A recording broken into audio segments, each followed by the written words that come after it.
And one of the suggestions that the person had, which really just, made me do a double take, but then I thought had some truth to it, was that what has replaced religion for many Americans is some combination of political polarization and even media tribes, where if you consume a certain media's offerings, then you're kind of joining a cult. Right. And people refer to people who watch certain channels a cult, this, cult, that. But that really stuck with me. Yeah. Oh, yeah. David Foster Wallace, the great American writer, one time said that everybody worships something because people are made to worship. We're just worshipful creatures. He thought that was an innate feature of humankind. And if you take away something that's worthy of worship, you will replace it with something that's unworthy of worship. And it doesn't matter who you are. We all know intellectually that politics is unworthy of being elevated to the level of religion. And yet this is, look, your campaign was related to trying to de-religicize and de-tribalize ideology, political ideology in this country. It's like, let's talk about how to bring people forward and understand each other across ideological lines. Well, that's basically like going to people who are extremely religiously fundamentalist and say, make common cause with this other group of apostates and heretics. What we've done in this country, and this is one of the big problems that we have, is that people are worshiping at the altar of American politics. And their preachers, their TV preachers, are on at 7 and 8 and 9 on cable channels.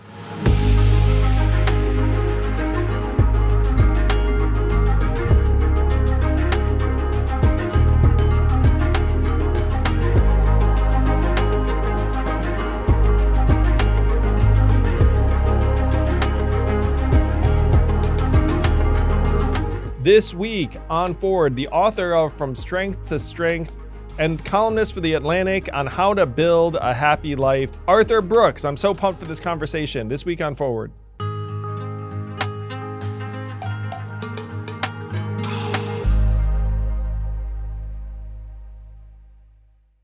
It is my thrill to welcome to the Forward podcast, kicking off his book tour, his 12th book, the best book, From Strength to Strength, Finding Success, Happiness, and Deep Purpose in the Second Half of Life.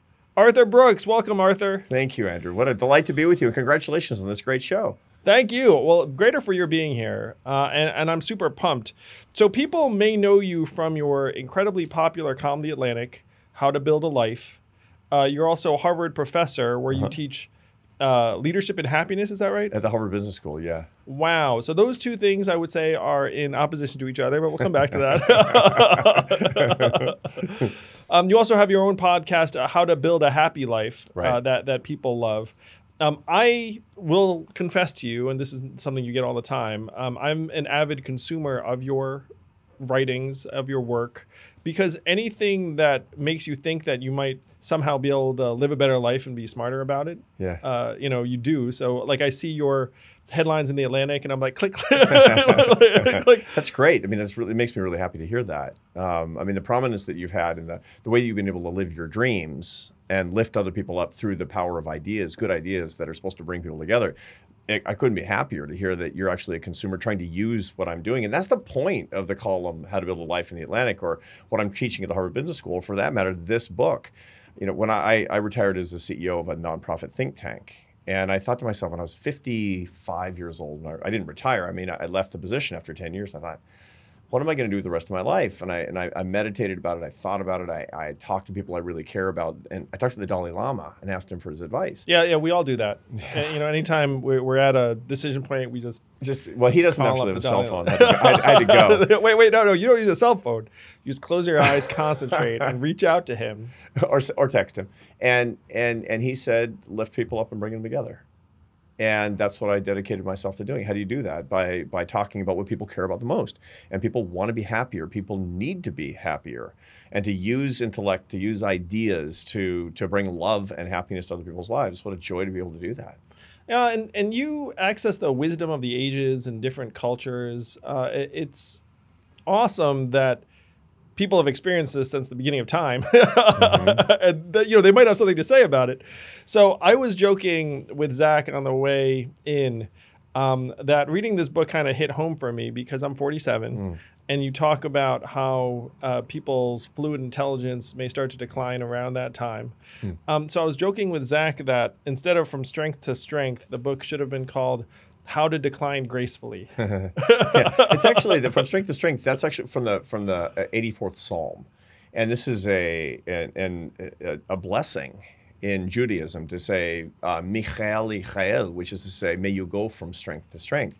But it comes from the Psalms, and the whole idea is that, look, we have strengths, and they have a cadence to them. They have a life to them. And everything that goes up must come down, but there's another strength behind it. And this is one of the key things that all of us have to learn. I'm 57. I'm 10 years older than you are. But this book is written for people who are 27, like my students, or 47 or 67, such that the second half can be strong and happy and graceful, not in decline, but in finding the next strength. And there really is. There is this big agenda that lurks for everybody behind the first source of strength. If we're courageous enough to look for it, if we're strong enough to go for it, and if we have enough faith to understand and believe that it's actually there. Yeah, you talk about the two curves, which I thought was incredibly powerful. So I made the joke about the declining fluid intelligence over your 30s, 40s, 50s, which is not entirely a joke. I mean, that's a thing, which you point out early in your book. Yeah. You're like, hey, FYI, you may slow down in certain of your skills or processes. I'm just going to share a story that's so nerdy and wonky, but you'll appreciate it. All right. Nerdier is better for me. Oh, yeah. So I ran a test prep company called Manhattan Prep for 6 years. It became the biggest company in the country at getting people into business school. So if you were to ask your Harvard Business School students, hey, how many of you use Manhattan GMAT? Like, you know, a lot of them will put their hands up. We made our mark by hiring people who scored 99th percentile on the GMAT, which was at the time 760 or higher out of 800. So here's the joke about declining skills. We asked people to get recertified every 5 years to go in and take the GMAT again. And people totally did not want to do it because they'd gotten a score. They want to notch it, and they don't want to have to do it again. Oh, yeah, no one does. And I will say, too, as the CEO of the company, I completely understood. Where I was like, because I'd gotten a certain score, and it's like, oh, man, I don't want to go in there and like find out that I've slowed down. Right. Oh, for sure. And this is a key thing. My son is a forward deployed combat Marine, one of my sons. And every year he has to get recertified as an expert marksman.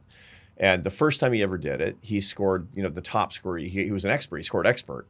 And the first thing he said to me after he did it, he says, oh, it's great. I feel great about it, Dad, but I got to do it again next year. Oh, no. So once you hit that high water mark, and so you have to do it, there's nothing worse than negative progress, than actually going in the wrong direction. This is what people really fear more than anything else. Happiness is in progress itself.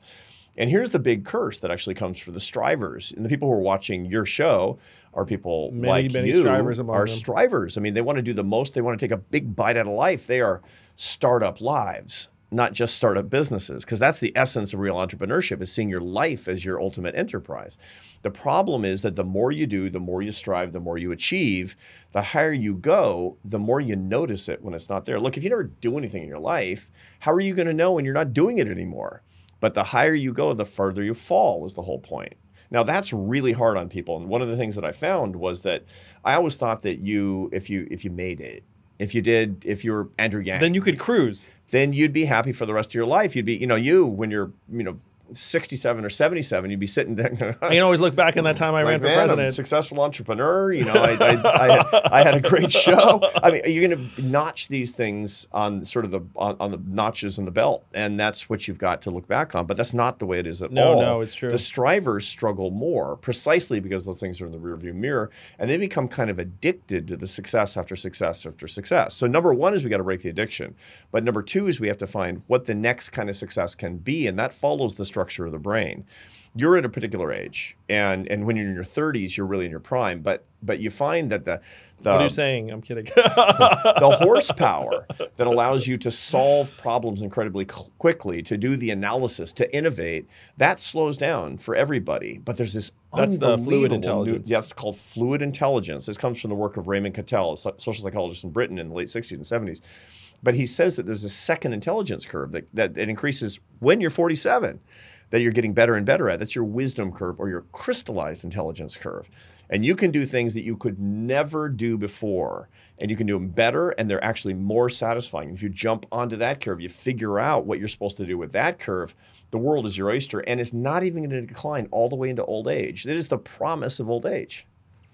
Yes, and you see this arc, let's say, in sports, which you use in the book a fair amount. And the curve is shorter because clearly your physical prowess may max out in your early 30s, which is earlier than it would be in most any other arena. And then you see some athletes transition to media, to coaching. A lot of them become, let's say, high school coaches in their hometowns. And this is a natural facet of growing crystallized intelligence, because it's what people think of as wisdom, more or less, where you can coalesce a set of experiences or ideas and then wrap them up in like a few pithy messages. Yeah, that's right. To go from performer to teacher, this is the key. You're really good at doing what other people tell you to do. The answer that for those of us who are in knowledge work, for answering the questions that other people pose to us faster, better, with more innovative solutions. So you're the brand new law associate in a firm. You can crack the case faster than anybody else. You can write the code faster than anybody else. I could write, early on in my career as an academic, I was doing this sophisticated math modeling using early artificial intelligence algorithms to model public policy processes. I can't even read the math I was doing in those days. And now on the second curve, which is the instructor curve, I'm able to look at what other people are doing and say, I know the story that this is telling together. So I can write a column now about happiness that I never would have been able to write before. So I can take 15 people's research, I can translate it into the language that humans can understand and put it together in a story such that people can read it and improve their lives with it. That's crystallized intelligence, is knowing the why, knowing the sort of the big picture of what's going on, as opposed to simply answering questions more quickly and more innovatively than other people. Yeah, and your columns do an excellent job of that, where you can tell you're picking from different sources or authors, and then you distill it. Now, when I was reading your book, I will confess to having a complex set of reactions. That's the idea, yeah. I mean, nobody wants to say, look, a book that starts off with, what goes up must come down. And so if you're really, really cruising, it's going to come down. You better be ready and get on the next curve so you can go up and stay high. But nobody wants to know that they're going to decline. But I got to take a 2x4 to the chops to the readers at the very beginning to get their attention. Yeah, and you talk about how even in person, when you say this to a CEO, they're like, oh, that's not me, because I'm just going to keep on freaking speeding along until the wheels come off. Totally. It's like work, croak. That's like the CEO model in New York. We're sitting here in New York City, and that's the finance hedge fund king model, is work till you die. And the truth is, you're going to decline, and that's normal. It's actually a good thing, because it's your signal. Look, you're an entrepreneur and you're a successful entrepreneur. And one of the things that entrepreneurs have in common is that where everybody else sees a problem, they see an opportunity. That's the key aspect of the entrepreneurial orientation, where even dumb things like, man, there's no good bars and restaurants in this neighborhood. The entrepreneur's like, I'm going to open a bar. Or solve that problem. Yeah, you see a problem, that's an opportunity, but that's a good thing. It's an exciting thing, and that's how we have to see our lives. When you see something declining in your ability to solve a problem quickly, this is not failure. This is opportunity to move to the next thing, and the next thing is for you to become. You got to go from kind of your Elon Musk brain to your Dalai Lama brain, and every one of us can do that if we cultivate it. And this is a how-to guide on how to cultivate that second phase.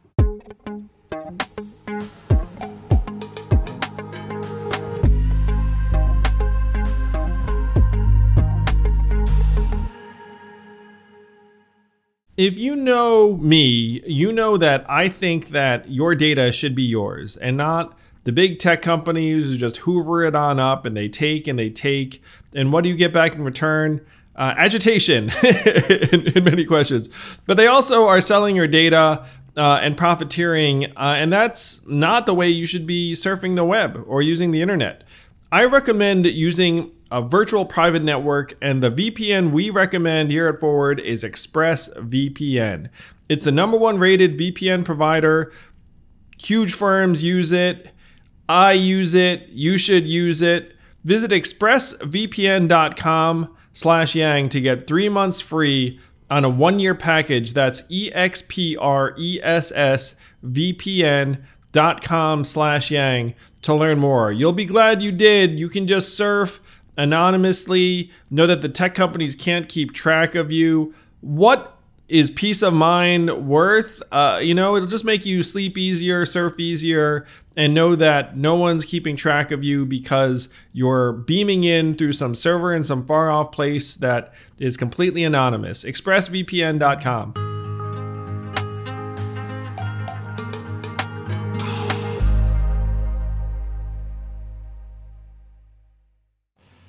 So I'm going to share a little bit of my personal experience running for president and the aftermath. So I decided you're like every man. It's like, I ran for president and it's aftermath, right? Because it is very much tied to some of the things you say in the book. And that's one of the reasons I had a complex set of reactions, honestly. Totally. So I decided to run in early 2017 after Trump won. And I was like, okay, things are not going well. Maybe I can do something about this.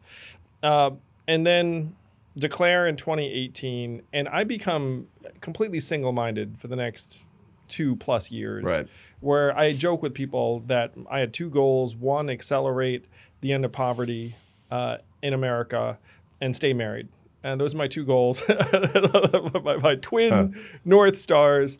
And I had this ambition and vision where I said, you know what, if I run for president to the best of my ability and people get behind me, I believe I can meaningfully advance the human condition, right. Our understanding of what's happening to us economically and socially, and the fact that we do live in an era of potential abundance instead of just imposing scarcity on so many people, in my mind, artificially and unnecessarily.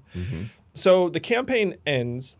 I suspend it in the beginning of 2020. I come off the trail. And at the end of my campaign, I was like this super powered gladiatorial figure, showing up in seventh national debate, and just, at this point, like, you feel familiar with things that would have been completely unfamiliar not that long ago. And I come off, and there's a significant part of me that was like, okay, at this point, I should be pretty happy with my career or impact, because if you can die tomorrow and then it can say on your tombstone or an epitaph, like, hey, this guy helped advance universal basic income or something like that, that's pretty good. Totally. That was like, a fairly good high watermark. But then you wake up the next day and you're like, okay, I'm still here. There's still a lot of need, a lot of problems. Like, what do I do next? And there was this side of me too, Arthur, where I went from being a completely anonymous figure circa 2018 to being quite well known by 2020. Right. And I'm not someone who's a natural extrovert. Like, it wasn't something where I was like, ooh, my goal is to be famous or my goal is to be president. Like, I really didn't care. We don't really want people that have that as their main ambition. By the way, there's a problem with the self-selection effect into American politics. It's one of the reasons you were so refreshing, is because clearly your ambition was not to be a famous guy or president of the United States. It was clearly to make progress in public policy and to help people's lives. That was the overarching ambition. And that was the allure. That was the reason that so many of us are like, finally. Thank you for seeing that and saying that. No, that was quite evident. I'm so glad. So I felt that. But then I found myself in this really odd position where it's like, okay, now I'm famous. Now I might be able to try and do something positive. Like, what am I going to do with it? So I spent 2020 campaigning for Joe and in Georgia trying to help the Democrats win the Senate. And then I came back and was like, I'm going to run for mayor of New York City because I think I can do good. And there's been this personal struggle I've had when I was reading this description of the Striver's curse. And I was talking to my wife about it this morning before coming to the studio. And I said, I've been very much an achiever. Right. Like, I haven't measured my achievement in money or some other things. I've been trying to have as positive an impact as I could in the time that I have. And I still am trying to do that. And so when you were characterizing the Striver's curse and the fact that at a certain point you want different things, like it did evoke a set of reactions in me, because I have felt myself struggling with whether I'm supposed to maintain, for example, like this public facing persona post the presidential campaign, Whereas before this, I was a CEO. So there's part of me that's like, hey, maybe I should go find an operation and like build it. Yeah. And one of the things I pride myself on is this adaptation you talk about. Yeah. And so it's been an interesting journey for me. For sure. Over this past number of months. But one of the things you do suggest fairly strongly, I thought, toward the end of the book, is for someone to make a professional transition. Yes. And you suggest that it's something of a leap of faith. It absolutely is. Look, there's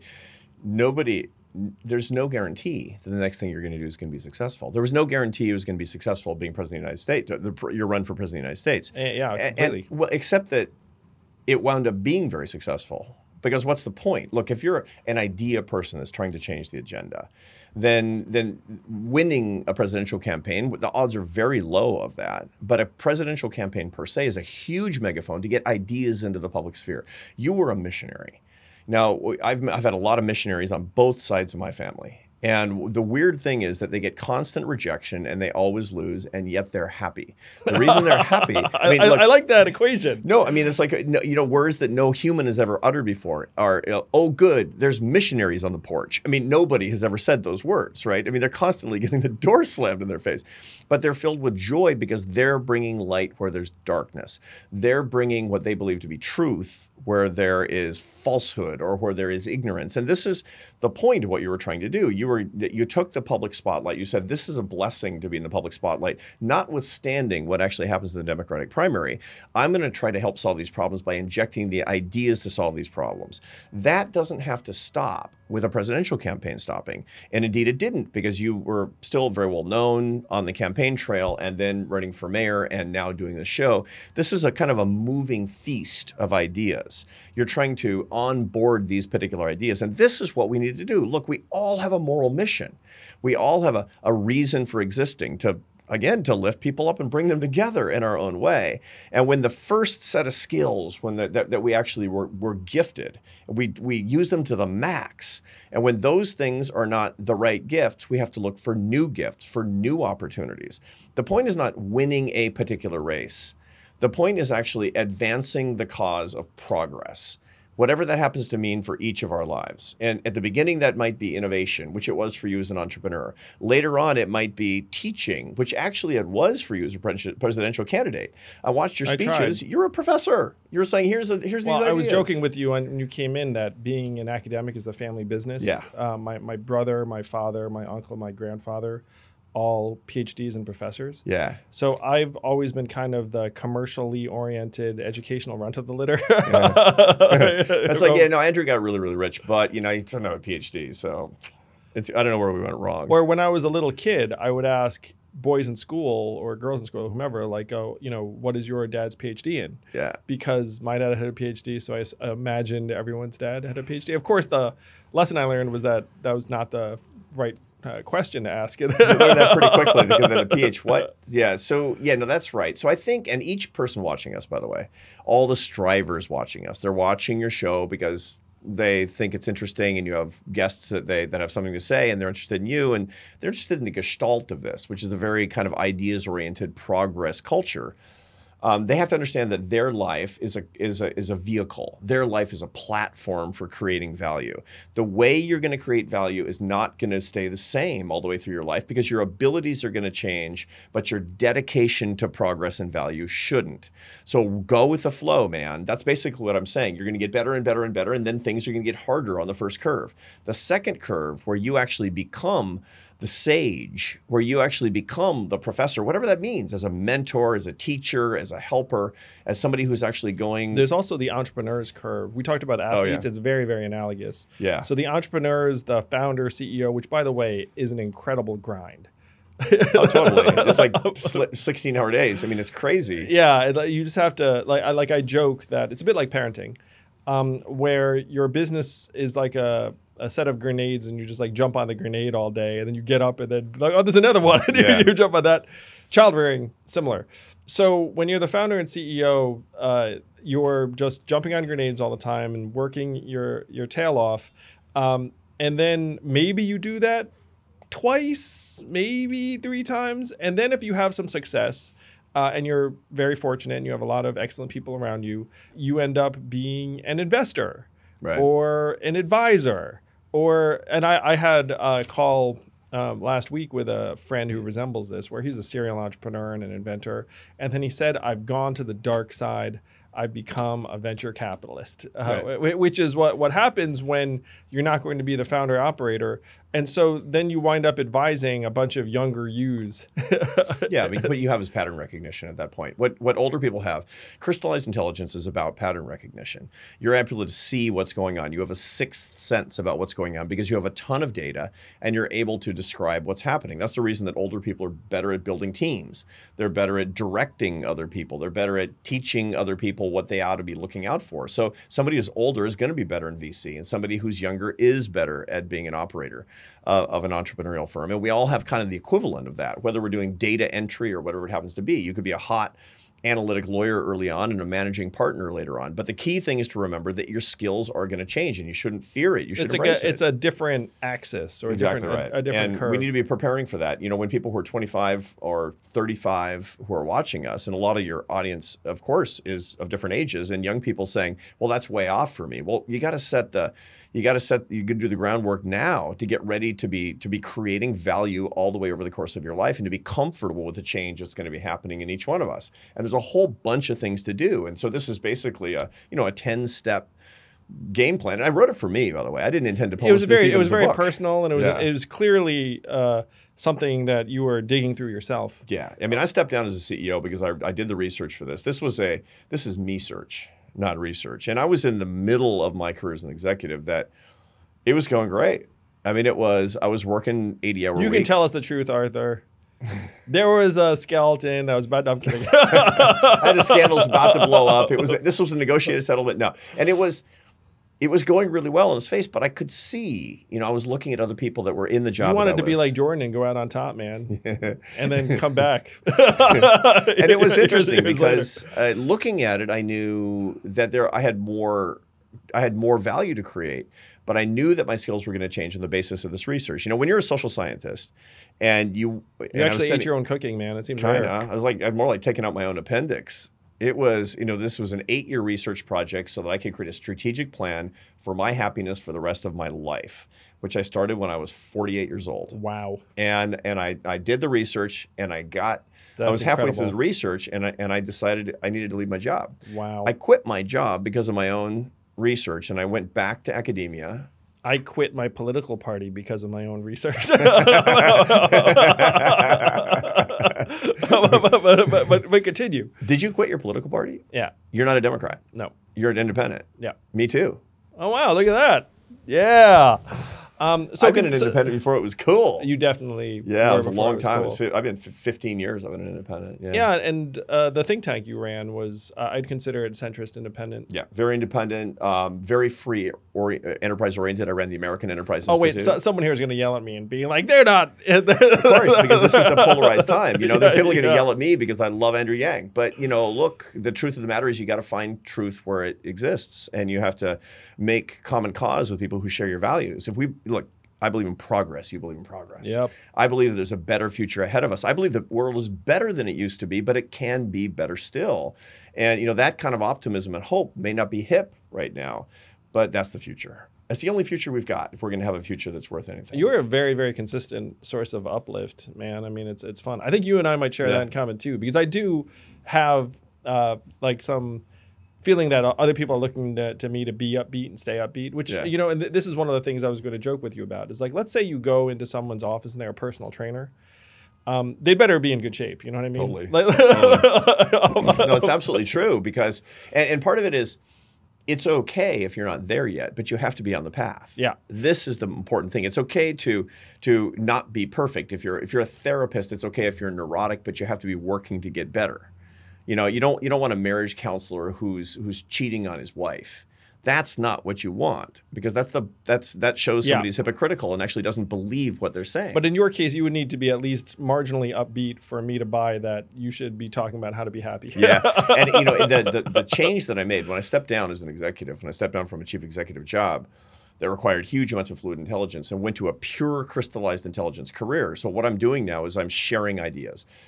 at the university, in my column, in books. Yep. I do speeches every week. All of when I'm talking about ideas, I'm in crystallized bliss. I'm truly, just as the data would suggest, I'm much happier than I was, and I'm getting happier.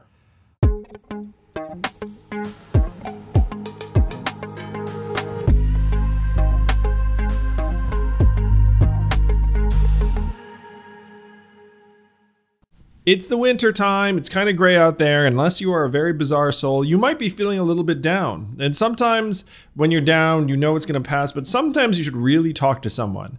And I don't mean that friend that just grunts at you. I mean someone who actually is professional and trained and can dig into whatever depression or stress or relationship issues you are having. And that's why I am so proud to be sponsored by BetterHelp. BetterHelp is helping millions of people take charge of their mental health by connecting you, to a professional mental health resource therapist, someone who actually can dig into your issues and get you feeling better about your life. Hence the name BetterHelp. I want you to be healthy, vibrant, enjoying all of the things that you should be appreciating. And as a listener, you'll get 10% off your first month by visiting our sponsor at betterhelp.com/yang. Join over 1 million people who've taken charge of their mental health. Again, that's BetterHelp, HELP.com/yang. You'll be glad you did. Get some help.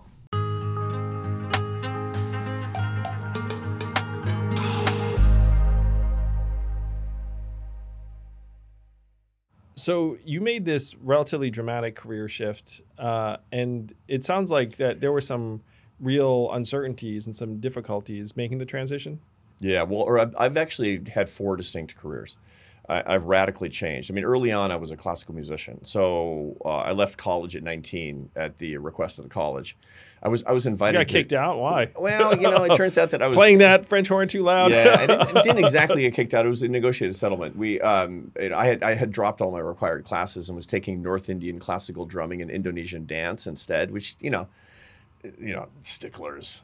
It turns out that that's not the way to meet your requirements. And so I left and I went on the road as a classical. Now that school's trying to take credit for you, right?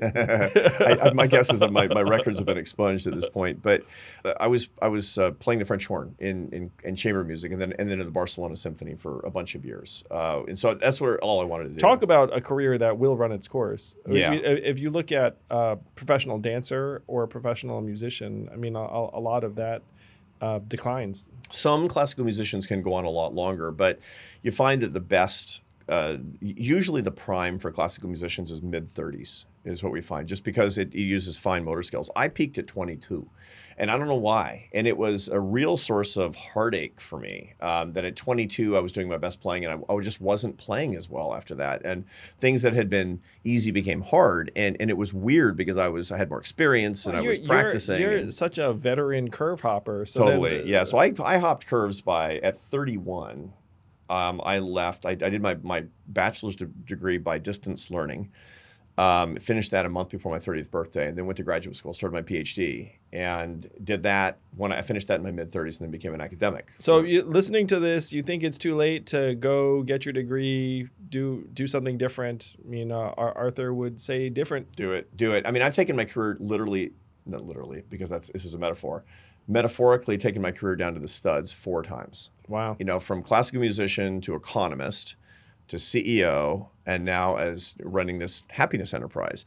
And Professor Happiness. It beats working. I'm not gonna lie. Professor Human Wisdom.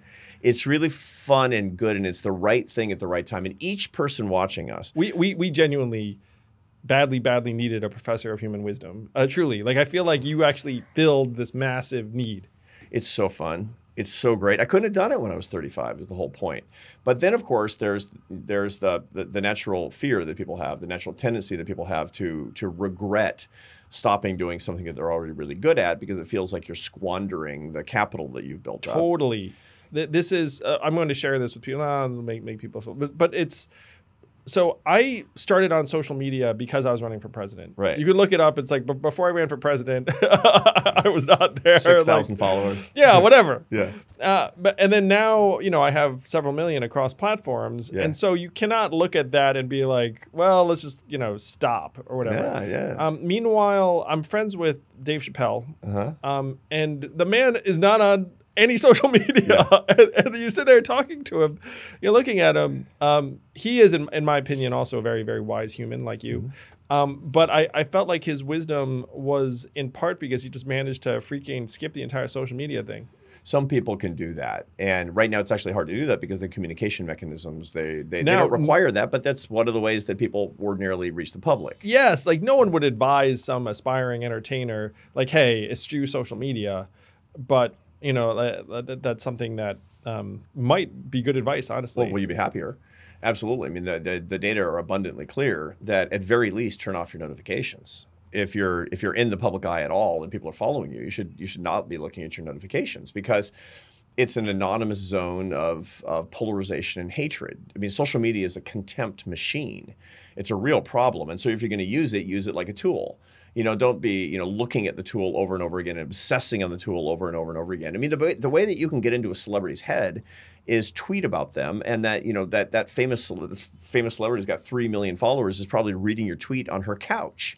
Well, so there's an NBA player who's sort of famous for this, Kevin Durant, who someone will say something nasty about him, and then he'll just come in and no, the answer. A friend of mine who's got a huge social media following, he says that he always succumbs to the temptation to get into a Twitter war, and what he wants is to create. He's an inventor, like he's an entrepreneur like you, and he wants to create a device that will automatically give him 100-volt shock every time he answers somebody on Twitter, so it'll get aversion therapy to doing that because there's no upside to it. There's no upside. There absolutely isn't because all you're doing is somebody's punching up because they want to get some attention. I can't tell you how many times I've seen a tweet and then thought about responding and then realized that by responding to it, I would do two things I would not want to do. Number one is I'm going to end up augmenting the attention paid to whatever the heck. Like right now, that person, probably no one saw it. And so by replying to it, all of a sudden the spotlight goes on it. Right. Number two, I'm going to be fueling this notion that, hey, one way to stick it to Andrew would be to write something because he clearly sees it. He got in his head. You can get in Andrew's head. Andrew's head. So my friend Neil Ferguson, he sometimes says that he wouldn't, if he wouldn't let somebody into his living room, he shouldn't let them into his brain. And this is kind of good advice for everybody. Yeah. So he doesn't read his notifications. He's a really well-known guy. He has a lot of social media followers. He's an important public intellectual, but he's controversial sometimes. And so people are kind of going after him. And this is the culture that we're in. I mean, look, this is what you were campaigning against for president. Yeah. Was this culture of polarization, this culture of tribalism, of us versus them. So we can't, those of us that are dedicated to fighting against that, we can't fall prey to it. My ministry, my apostolate, is bringing people together and lifting them up. That the idea of happiness and love is what I'm going to do for the rest of my life. It's inconsistent with that mission for me to write a nasty tweet. Yes. Wow. Elevating the human condition. So there's something you write about in the book that's related to your unconventional background, the fact that you've started over a few times, that you're the head of the think tank, and then people were arguing over whether you could provide a quality education to people for $10,000 or less, and they were like, oh, you can't do it because obviously, it costs $200,000 to provide a quality education. And then you came out and said, hey, look, I'm the head of a fancy think tank, and I had a very scrappy, unusual, low-cost college education. 10 grand, soup to nuts, including the books, including the sticker for the car, which I didn't put on the car. It was, and it was incredible. It changed my life. When I was doing my bachelor's degree by distance learning, I didn't have the money to pursue a bachelor's degree. I was a musician. I didn't even have health insurance for a lot of that time. It was tough. But if had it not been for entrepreneurs that were trying to find a new way for people to do an old thing, which is what entrepreneurs are all about. God bless America. I mean, there's no other place in the world where I would have been able to do this. I wouldn't have had a bachelor's degree, so I wouldn't have had a master's degree and a PhD and change careers and all that. So many schools trying to take credit for you now, Arthur. I've been very lucky, and I've been very, very lucky, I have to say. Also, I had good parents that gave me a lot of confidence I could do these things. But the reason I wrote this book is because everybody has a trajectory of greatness in the realm in which they have gifts. But they can't be stuck on their old skills. They can't be stuck in the past. They got to be ready to jump and to be thinking about what they can do to lift other people up, what they can do that is their greatness, and do it in a way that their time of life actually makes it easiest and makes it best. So the data shows that a couple things will help preserve your happiness into a long life, particularly loving relationships, romantic relationships, and also real friendships. And there was this person who distinguished for you between real friends and deal friends. Like the friends that you exchange transactions with, either professional or otherwise, and then the friends that will be with you through thick and thin, even if there's nothing in it for them, that sort of thing. Those are maybe your useless friends. And this is the key thing. It's interesting. So Aristotle talked about the difference between telic and atelic activities. And that meant atelic means not good for something else, just intrinsically beautiful and fun in themselves. The reason that people love baseball is not because baseball helps their career in any way, but because reason why people love baseball is because it's so devoid of any value. Yes, so devoid of any professional, it's not instrumental. And we love the intrinsic things, not the instrumental things. Well, the same thing is true with people. We need people around us. We need friends who are, in a weird way, useless, not worthless. I've known tons of worthless people that I love too, but that useless friends. We have too many useful people in our lives. And it has to do with the fact that we have this incorrect formula for living. And this is one of the things I talk about. If you want to get older, better, and happier, you got to get your formula right. And the formula that people tend to follow is use people, love things, and worship yourself. That's what people do, and it's completely wrong. It's actually not the path to enlightenment. It's close enough to right, actually, that it sounds right, because it's the verbs and the nouns are messed up. The right formula is love people only, use things only, and worship the divine, whatever that means for you, only. And then things are in order. Then you've got your sort of happiness hygiene on point, and then you can actually proceed with your life and see yourself in the dignity which you should have. Arthur Brooks' advice: don't use people. I know, but this is what useful friends kind of are. And I don't mean that we're using them, et cetera, but if everybody in your Rolodex is a deal friend, and the people you're talking about are not your real friends. I have this really close friend that I've had for many years. He's in Atlanta. And he's somebody that sometimes I work with him and sometimes I don't. But I just look forward to talking to him. I talk to him a couple of times a week on the telephone. We make time to talk to each other. Wow, a couple times a week. I mean, that's a freaking... He's my friend. I love him. I'm super interested in what's going on with his family and his grandchildren. And he knows my family. And he came up from Atlanta for my birthday. And it's such a source of value to me because it's not useful to me. And he could be useful to me. I mean, he's a very super successful entrepreneur. He's like you. And yet that's not the thing that I really, really love. And everybody needs. One of the things that you need to get from your first curve to your second curve is more loving relationships. And that means companionate love on the romantic side, but it also means real friends, not deal friends. And what a lot of people have when they're stuck on that first curve and raging against changes in their abilities is they got nobody to call. They have nobody to help them. They have nobody who cares and loves them enough through thick and thin to not think less of them. We're really worried about what people around us think if we're, stepping back from the greatness, stepping back from the limelight, or worse yet, if we're missing a step. Then people say, I don't know, what's going on with Andrew? See him at that meeting? It's like, I don't feel like he even read his briefings. I don't know what the dealio is. And as opposed to your friend who's like, who cares? Hey, what's going on with your wife? What's going on with your kids? Friends don't judge that bad meeting. Or that bad, presidential debate if it's something that's really, really splashy and fancy, like in your case. But all of us have oh man, I got so many texts after each presidential debate. and mean tweets, which you don't read. I've read some of them. How to get into Andrew's head. So I reflected on my real friends and deal friends, as you suggested. And it was an interesting exercise for me. But I love the idea of having friends that aren't useful. Yeah. Because everyone, I think, knows what I'm talking about or you're talking about Right. there, where you're friends because you're friends. Yeah, totally. And you know, if he or she becomes poorer, you're still friends. And if they move to a different state, you're still friends. If they leave the industry and can't help you anymore, you're still friends. And you got to have that. There's no other way.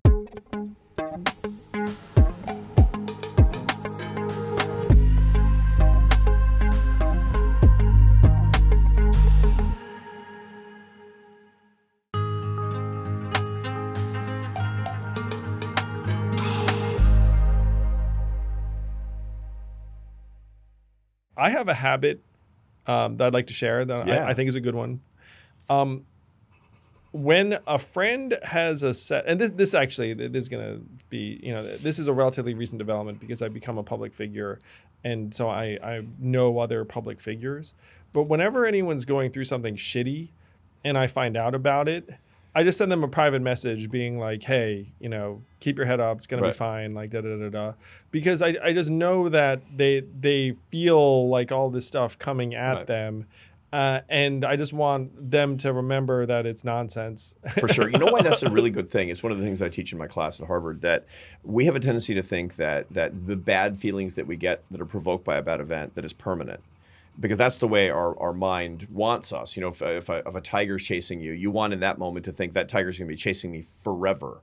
And so you muster all of your energy to get away. But the truth of the matter is that your brain, the bad feelings are going to dissipate. That's a phenomenon called homeostasis. You will go back to equilibrium. You just don't know it in that moment. And it's very, very important. I mean, sooner or later, your friend who's going through a tough time got fired, business went under, they got a really horrible article about them in the New York Times, whatever it happens to be, or on a smaller scale, that they're something happened. Those are pretty much the types of things I'm talking about. Yeah, but continue.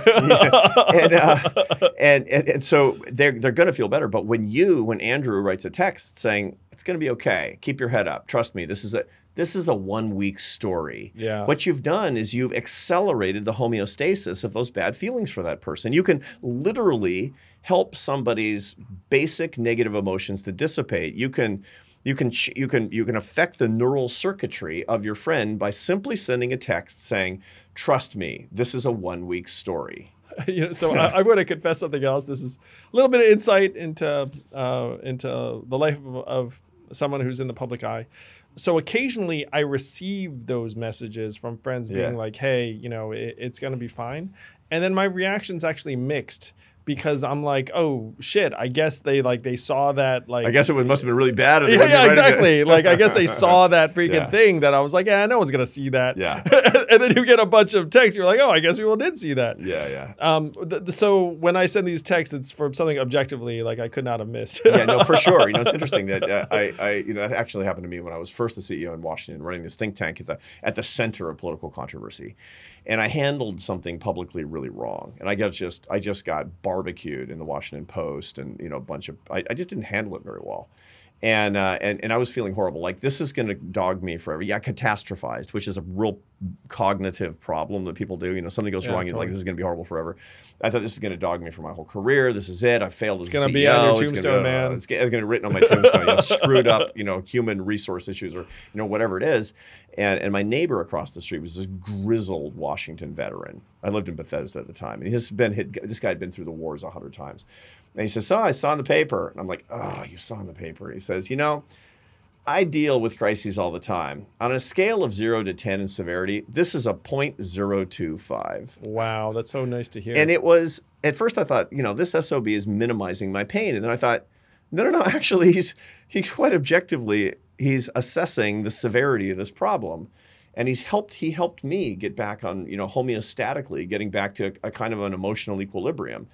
And so the key thing for us all to remember is when bad things are happening, they're not going to last. On the other hand, Andrew, when good things happen, they're not going to last either. And one of the parts of the striver's curse that I talk about in this book is that, one of the things that a lot of people watching us, they might not have an alcohol use disorder or be addicted to drugs, but they're success addicts. And one of the things that success brings you professionally and socially is that it gives you a hit of dopamine in your brain. And you become an addict for that. You want the success hit again and again and again. And the reason you're never satisfied, the reason that it's so hard when you achieve something and you're off that mark is because you're in true deficit, dopamine deficit. And that's excruciating. The reason for that it doesn't last is the same reason that your bad feelings don't last, because your brain has to go back to its equilibrium. It's got to go back to its baseline. And that's one of the things that we have to remember as well. You can't, through more and more and more and more success, actually attain the You need to satisfaction find a you seek. better, more sustainable curve. Yeah. I mean, Well, that's and the furthermore, fundamental you lesson. need to manage not just your haves, you need to manage your wants. Yeah. You need a wants. One of the great sources of consolation. Would you rather be special or happy? That's one of the questions I ask in the book. And, as I was interviewing this lady for the book, and she was a Wall Street titan. And she I was know who telling it me, is. No, I'm just kidding. Yeah, I know. It's like, I'll take it to my grave. I mean, I don't divulge any identities in this book because some of this stuff is so sensitive. But this woman who has had an incredible career on Wall Street, but she's noticing that she's sort of starting to miss a beat, and there are a lot of things in her life that she doesn't like. And I said, well, step back, work on your marriage and your relationship with your adult kids, and stop drinking and get into the gym and don't worry about work so much. You've got all the money you could ever need. Why do you keep doing this? And she said, I think I'd prefer to be special than happy. And I thought to myself, that's pretty common. That's the success addict's anthem. They prefer to be special than happy because special gives you the hit, You know perfectly. There's no heroin addict on the planet that thinks they're finally going to have had enough heroin. There's no alcoholic who thinks, I'm just going to have 3 more bottles and I'm going to stop spontaneously because I'm not going to need it anymore. They just prefer to be high than happy. And this is what we do a lot. You can't get to your second curve unless you get off that wheel, that hamster wheel of hit, success. Having better wants. One rule of thumb I'm taking from this conversation What's that? I think people should take to heart. What's that? Visit one friend per year for their birthday. Yeah. Oh yeah. No. It's an astonishing thing. You're never sorry you did that. You think, can I afford to do it? At the time, I'm so busy. I'm so busy, Arthur. I know, but it's so true. And it's all the things that I remember. It's incredible. I remember one time I was debating, whether or not to go to a friend's house for dinner because I'm so busy. I just didn't really have time. And I went anyway, and I'm like, this is going to be really late. And I don't remember anything about what I was doing, what I was so stressed out about. But that night we had dinner. It was in Maryland and up on the Severn River, which is it's a beautiful place. And it was at dusk. And this friend of mine, he said, I want you to see this thing. And he took me out to his garden, and there was this flower, and all the flowers were closed. It was dusk. All the flowers were closed. And he says, watch a flower. I'm like, what? He says, what? Watch the flower. I'm like, okay. And 10 minutes later, it suddenly opened, just spontaneously. And they all opened at the same time. Turns out they pop open at dusk. And I was like, and I remember that. I'm going to remember that. It was intensely satisfying. I'm going to remember that for the rest of my life. I'm not going to remember the work that I forewent that evening. That was the evening of the flower. And this, if you go to your friend's birthday, if you do something that's meaningful, if you look at something, if you narrow cast into the beauty that is the little things in life, then you'll get the intense satisfaction that you actually seek. But sitting on that treadmill, hit, you're never going to get enough dopamine that you're going to be ultimately satisfied. One fascinating tidbit in your book was that apparently the loneliest professions are doctor and lawyer. Yeah. And so I wanted to dig into that a little bit, though I did remember, because I was an attorney in a past life for 5 months. And you went to law school for 3 years and then you practiced as a lawyer for 5 months? Yeah, that's right. My Asian parents were very pleased. So, they were very pleased for 5 months. No, they were pretty sad. But I've had that lawyers, too. Are you kidding? I didn't go to college till I was 30. I had a gap decade. Imagine how fun that was for my professor parents. Wow. So parents, take it easy. Your kids can always come Everything back can around. turn out okay. I do remember reading at the time that lawyers had the highest average alcohol consumption of any profession. Yeah. But this spoke to this striver's curse you write about, in large part because apparently a lot of high achievers self-medicate via alcohol. They do. According to the OECD, as a matter of fact, alcohol use disorder predominates among people with high socioeconomic status in the United States, especially among men. Which is not the stereotype. No. We think about people who are down and out as getting drunk, and the people who are using alcohol to blunt anxiety, to make it possible to unwind, to get the machine off, is actually more common for strivers than it is for people who are not strivers. Now, the truth is that addiction is a very funny thing. We tend to become addicted addicted to the thing that self-medicates us for our particular malady. And so you find, for example, that kids, adolescents, who are struggling to focus, who have maybe some attention deficit issues, but it's unremediated, they're way more likely to get addicted to nicotine. You know, they're way more likely to start smoking at 13 or 14 because nicotine is an unbelievably effective ADD or ADHD drug. It sucks dopamine into the prefrontal cortex and allows you to focus. So the same thing is true if you have a lot of stress, you have a lot of anxiety, you have a lot of trouble making the world slow down because you're such a striver. Alcohol is incredibly effective at turning the switch on that. The problem is it's a messy drug and it's a dangerous drug. There's a lot of data that show that, that one of the biggest reasons that people wind up getting unhappier as they get older is precisely because of alcohol use. The alcohol is not because of the happiness problems. The causality runs in the other direction. Alcohol is a really dangerous thing that we have. And for everybody watching us, so one of the things I talk about in this book is if you want to grow old well, you want to get on that second curve. You want to age gracefully. You look at your alcohol use and look at your substance use. But maybe the most dangerous substance of all for the strivers is the success addiction. This idea, the self-objectification, where I'm an effective person. I'm going to make, it's weird. And we all fall prey to this. My father died a long time ago. I mean, my father died in 2002 when he was pretty young. And I still think all the time, I wonder if he'd be proud of me. I wonder if he'd be proud of this book. I wonder if my dad read this book. What do you think of this book? We're very tied to the expectations even of long dead relatives. And for strivers, where that level of expectation is sky high, it's very easy to turn into a workaholic. It's very easy to turn into a success addict, and that's a tyranny.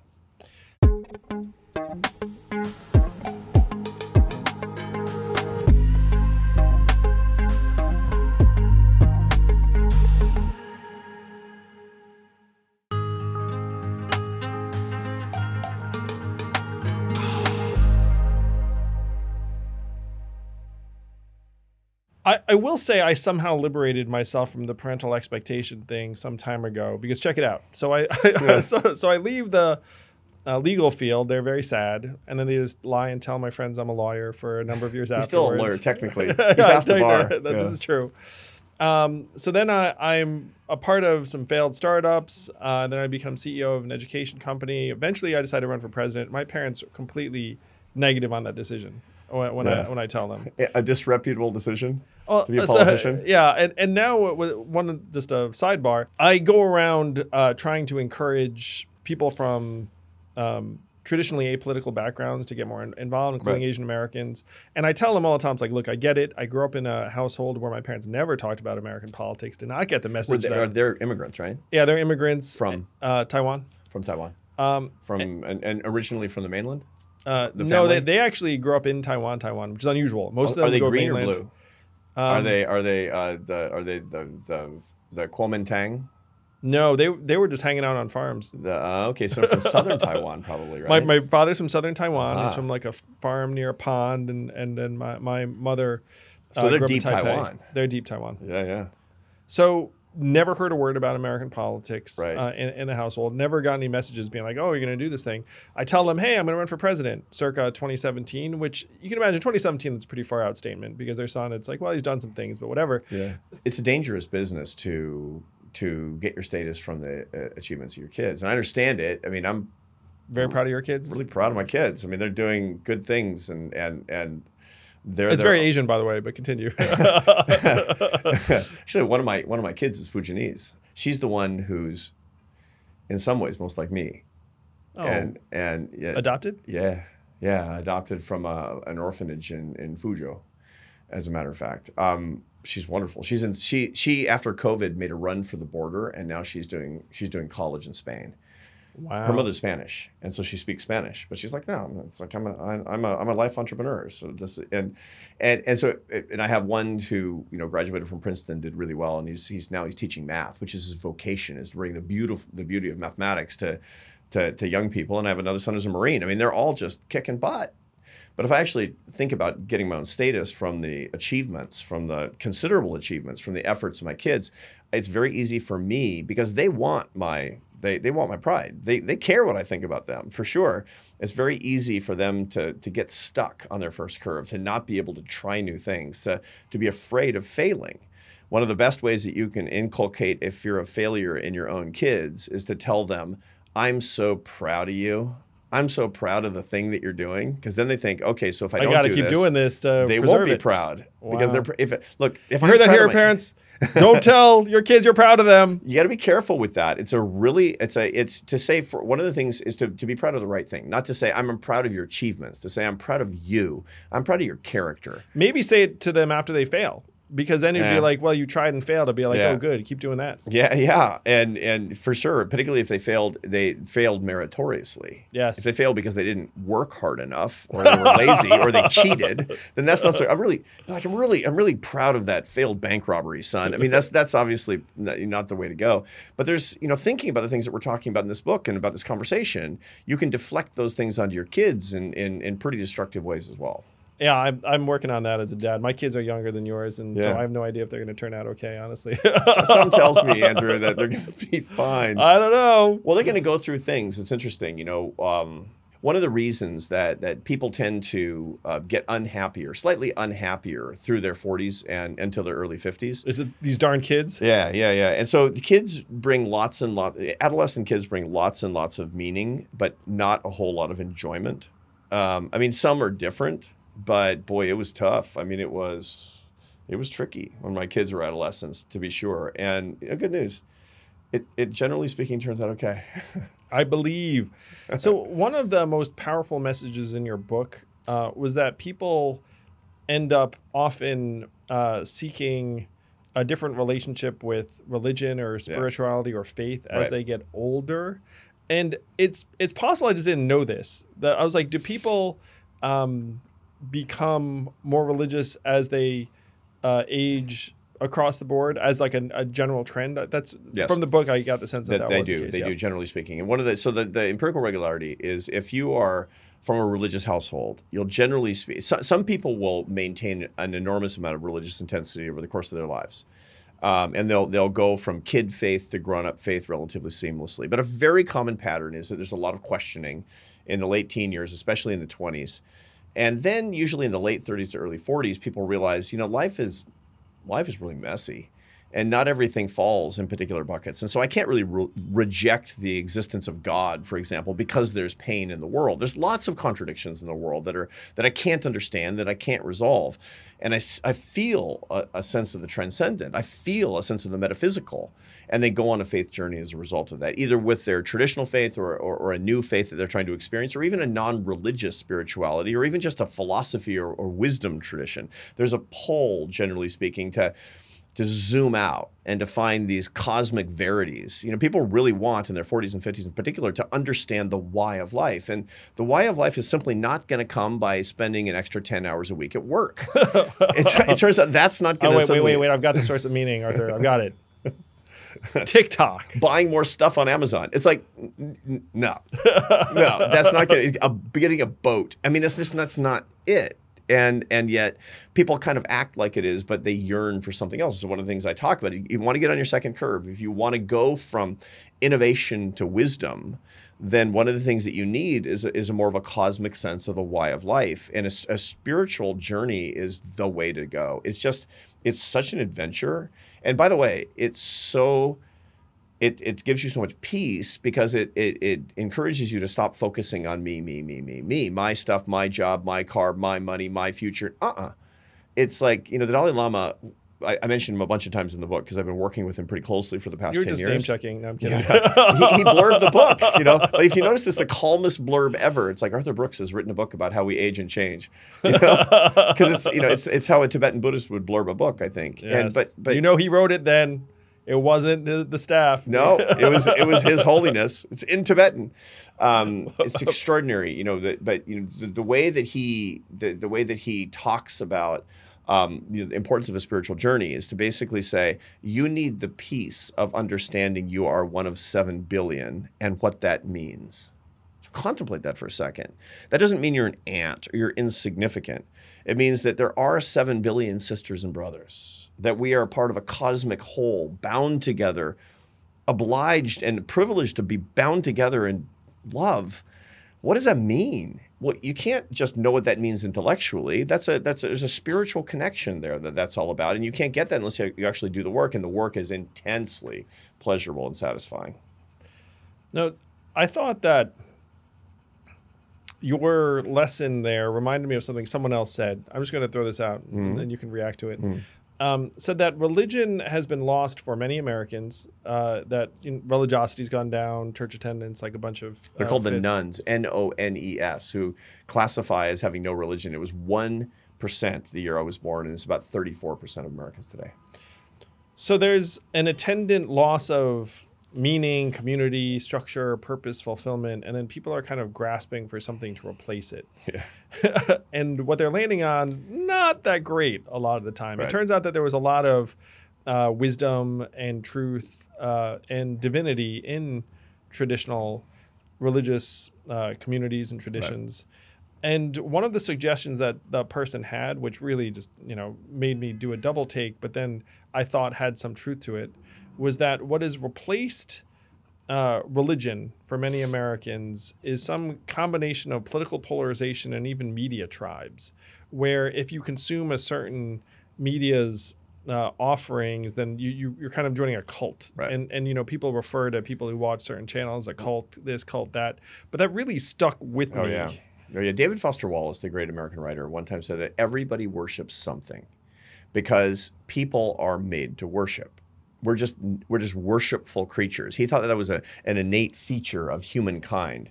And if you take away something that's worthy of worship, you will replace it with something that's unworthy of worship. And it doesn't matter who you are. We all know intellectually that politics is unworthy of being elevated to the level of religion. And yet this is, look, your campaign was related to trying to de-religicize and de-tribalize political ideology in this country. It's like, let's talk about how to bring people forward and understand each other across ideological lines. Well, that's basically like going to people who are extremely religiously fundamentalist and say, make common cause with this other group of apostates and heretics. What we've done in this country, and this is one of the big problems that we have, is that people are worshiping at the altar of American politics. And their preachers, their TV preachers, are on at 7 and 8 and 9 on cable channels. That's what's going on. And their favorite columnist at these important newspapers who are saying the things that they are probably not. They're speaking the gospel. Yeah, but not the right gospel. They're speaking. They're saying what they believe to be these hard truths in harsh ways, and they want the fundamentalist gospel because we need some truth. And if we're not going to actually get it by doing the real spiritual work, which and every good spiritual tradition, by the way, completely militates against these ideas and teaches something fundamental about the nature of humanity, which is we are all brothers and sisters with radically equal dignity. Fellowship. No exceptions. Yeah. And yet these fake religions that we've gotten into in this country that are tearing us apart and, by the way, making us miserable. I got the data on very, happiness. very unhappy humans. The more, that's like one of the empirical regularities that I see in the data again and again, and is this happiness guy, is that the more time you spend thinking, talking about, and reading about politics, the more your happiness will fall. It's so rough, man. So I gave a book talk the other day, and I said, hey, who here has heard of Senator Lisa Murkowski? Because she's been in the news. Yeah. And then some people raised their hands. And I said, if you didn't raise your hand, congratulations. You're not a political junkie. You have a life, and you're probably happier as a result. And I got to laugh. People had their hand up and like, oh. But it is true. Like, you're paying attention. So this is one reason why there's an argument, conventional politics. It's like, hey, be engaged, be informed. Right. And then there are a lot of young people in particular who are unplugging from it, being like, hey, it makes me miserable. Right. It makes me crazy. Like, I'd rather not be informed right. or the rest of it if this is what it means. And one thing I say to people is like, look, that's a purely rational decision they're making at this point, because that's self-protection. And that's what we've turned politics into, unfortunately. Yeah, truly. And so the answer is not to be an extremist. It's good to be involved. It's good to be informed. But let's think about what actually that means and putting it into action in your life. What does it mean to be a good citizen? Watching a cable channel and getting mad is not good citizenship. Getting involved in your community. Volunteering at a local organization, helping someone in real life. Like, ask the people who are outraged about whatever the last national election was or Supreme Court pick or whatever, just like out of their minds on social media. wrapped around the axle in a big way, right or left. Who won the school board superintendent election in their community Yeah, in I the can last tell one? They you. can't tell you. They can't tell you. I mean, there's a lot of new political science research that shows that this is driving happiness down, but it's also driving citizenship down. Oh This is no. making it worse. So watching a cable show is not a substitute for actual citizenship. And so what I recommend to people, just as a rule of thumb, is that you shouldn't read more than 30 minutes of news a day, and not more than half of that should be political news. You can get everything you need to know about American politics, unless you're in the business, unless you're in politics or policy or something, in about 15 minutes a day. You're going to know what you think, you're going to know who you like, you're going to know who you agree with, and then put it down. There's nothing else that's going to happen over the course of this day that should affect your existence. And not more than another 15 minutes of that should be sort of all the news around you. And then pay attention to your life, pay attention to your relationships, and be involved here, be here now. The good old Ram Dass used to, he wrote that, be here now. But that's the essence of living mindfully, to simply notice what's going on around you, and like 100% guaranteed, you'll get happier. Yeah, there was a long-term happiness study that you cite, very influential, and it had just I think it was 7 behaviors that are more likely to lead to you aging happily and gracefully. And of course, I immediately, being a data guy, I was like, ooh, like let me make sure I'm doing these 7. So we talked about a couple of them already. Don't drink excessively, don't smoke too much. Having Actually, good friends, don't smoke. or don't smoke at all. Don't smoke or quit now. Quit early if you can. Yeah. Yes. Yeah. Eat in a moderate way. Exercise. Don't be crazy about it, but take care of your body. Make sure that you're a lifelong learner. That doesn't mean you have to be go to Harvard. It just means you need to read books and learn about things, ideas, not just politics. Obviously, better not politics. And make sure that you have a good active coping mechanism. But the most important of all, far and away on a walk that matters, is love.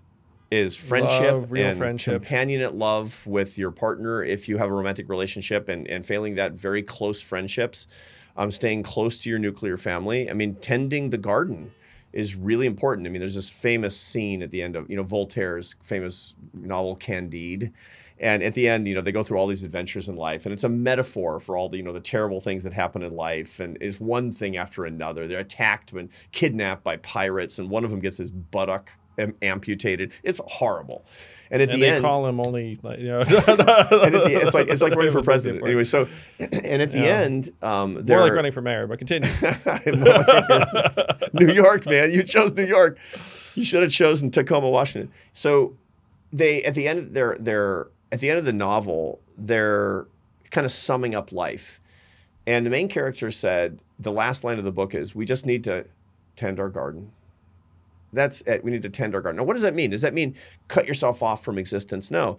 Pay attention to the actual things that you can grow. Pay attention to pay attention to the transcendent and worship the divine, absolutely. But make sure that your actions are dedicated to your children and to your family. If your mom. Like what I thought when I was reading this, I was like, I got to call mom. Well, this is key. I mean, it's funny. It's one of the things I tell my students. Is one of the assignments I give my students is, call your parents today. Yeah, really. It's really important. And then the relationship for young adults to have with their parents is not like an ATM machine, not like an emotional ATM machine where it's like, give me counsel, give me money, give me help. It's transactional. Give me advice. Yeah. Yeah, it's like, call up mom and say, what are you doing today? And actually treat your mom like an adult. I still remember this day. I got a call from my mom. It was March of a particular year. I was busy. I was a teenager, late teens. I was annoyed. And then, I was a bit of a jerk, or a lot of a jerk. Turns out, a huge jerk, as this story will demonstrate. And then at the end of the call, she said, "Andy, it's my birthday. You forgot." And then hung up. And then I felt 6 inches tall and was like, I am the worst son in the world. I've not forgotten her birthday since. Yeah. I'm happy to say, because you can tell that was. An experience. It needed to teach you a lesson, but this is how a lot of people will wind up. People who treat their family very transactionally and treat their parents very transactionally. It's just a lost opportunity. It's not evil or bad. It's just a missed opportunity. And there are a lot of cases. I was not that close to my parents. I mean, we were always friendly, always good, but I always thought, I got to get closer to my parents. I got to learn more about them. And then they died. Yeah. My parents died young, and so I thought to myself, Well, that's a huge missed opportunity, but it isn't, because now I have a completely different kind of relationship with my adult kids. I mean, I learned the lesson that I wish I had learned with my aging parents, and I have a much closer. I talk to all three of my kids every single day, and I'm still interviewing them a little bit. You know, I'm still, but I learned that lesson, and that's actually really quite important. That's one of the lessons of, you know, getting older and getting on the second curve. Yes, well, this book was so filled with human wisdom. I'm going to give it to my brother because I think he could use it as well. And I He's a recommend. physician, right? He's a professor, when I was reading this, it very much spoke to me. But I was like, oh, my brother needs to read this. And if you have anyone in your life that resembles someone who's a bit stuck on an achievement curve or any curve, or isn't tending the garden, From Strength to Strength is an incredible read. It's so important. And it even gives you 7 words to live by, which I'm going to have Arthur deliver. I know them too, but... Yeah, I'll remind you, because we brought it up in the conversation, but it's the last words that are worth remembering is use things only, love people only, and worship the divine only. And if we did those things, humanity would be much, much better off as a result. Thank you so much, Arthur. And this is a massive contribution. Thank you, Andrew. Thank you. Thank you for what you're doing.